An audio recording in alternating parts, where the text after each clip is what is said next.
भारत में जाति प्रथा। तो हेलो फ्रेंड्स, कैसे हो आप सब लोग। उम्मीद करती हूँ सभी लोग अच्छे होंगे। तो फ्रेंड्स, मुख्य सिद्धांत का समापन करते हुए मैं कहना चाहता हूँ कि जाति प्रथा का अध्ययन करने वालों ने कई गलतियाँ की हैं, जिन्होंने उनके अनुसंधान को पथ भ्रष्ट कर दिया।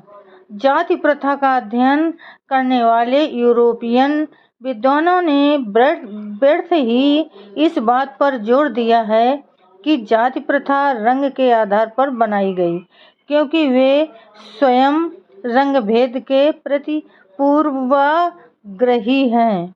उन्होंने जाति समस्या का मुख्य तत्व यही भेद माना है, परंतु यह सत्य नहीं है।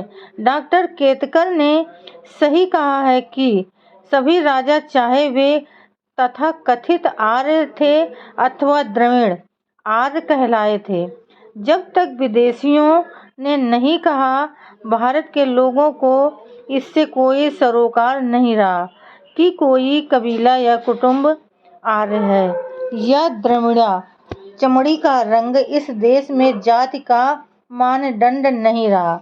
वे अपनी व्याख्या का विवरण देते रहे और इसी बात पर सिर पटकते रहे कि जाति प्रथा के उद्भव का यही सिद्धांत है। इस देश में व्यावसायिक और धार्मिक आदि जातियां हैं, यह सत्य है, परंतु किसी भी हालत में उनका सिद्धांत जातियों के मूल से मेल नहीं खाता। हमें ये पता लगाना है कि व्यावसायिक वर्ग जातियां क्यों हैं। इस प्रश्न को कभी छुआ ही नहीं गया। अंतिम परिणाम ये है कि उन्होंने जाति समस्या को बहुत आसान करके समझा, जैसे वे चुटकी बजाते ही बन गई हो। इसके विपरीत, जैसा मैंने कहा है, यह मान्य नहीं है, क्योंकि इस प्रथा में बहुत जटिलताएं हैं। यह सत्य है कि जाति प्रथा की जड़ें आस्थाएं हैं, परंतु आस्थाओं के जाति संरचना में योगदान के पहले ही ये मौजूद थी और दृढ़ हो चुकी थी। जाति समस्या के संबंध में मेरे अध्ययन के 4 पक्ष हैं। नंबर 1, हिंदू जनसंख्या में विविध तत्वों के सम्मिश्रण के बावजूद इसमें दृढ़ सांस्कृतिक एकता है।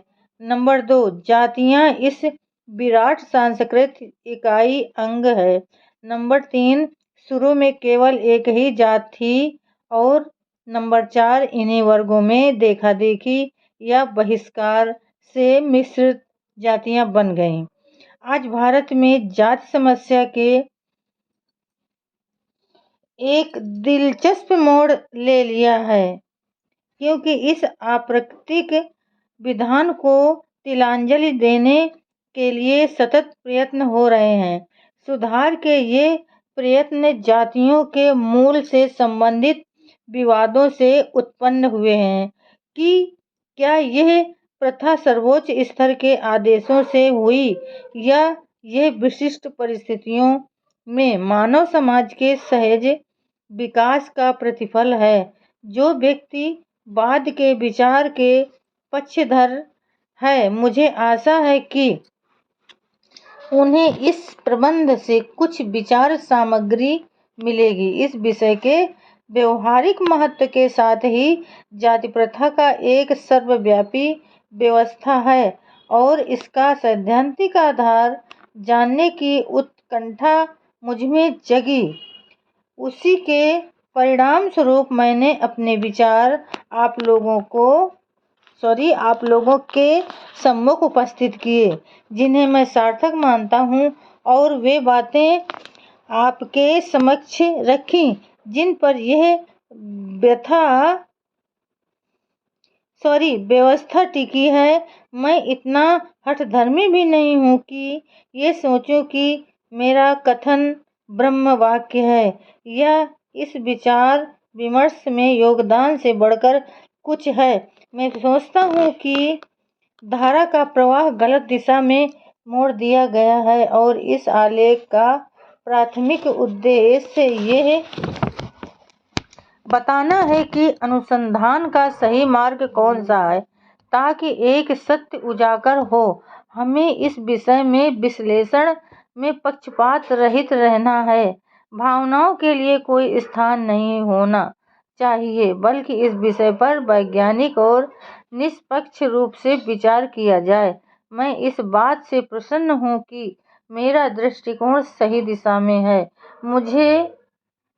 मुद्दे पर जो असहमति है वो तार्किक है, फिर भी कुछ बातों पर सदा असहमति बनी ही रह सकती है। अतः मैं जहां मुझे इस बात पर गर्व है कि मैंने जाति प्रथा के बारे में एक सिद्धांत प्रतिपादित किया है, यदि यह आधारहीन लगेगा तो मैं इसे तिलांजलि दे दूंगा। तो फ्रेंड्स, आज के लिए बस इतना ही। कल फिर मिलेंगे अगले नए वीडियो के साथ। तब तक के लिए फ्रेंड्स, जय भीम, नमो बुद्धा।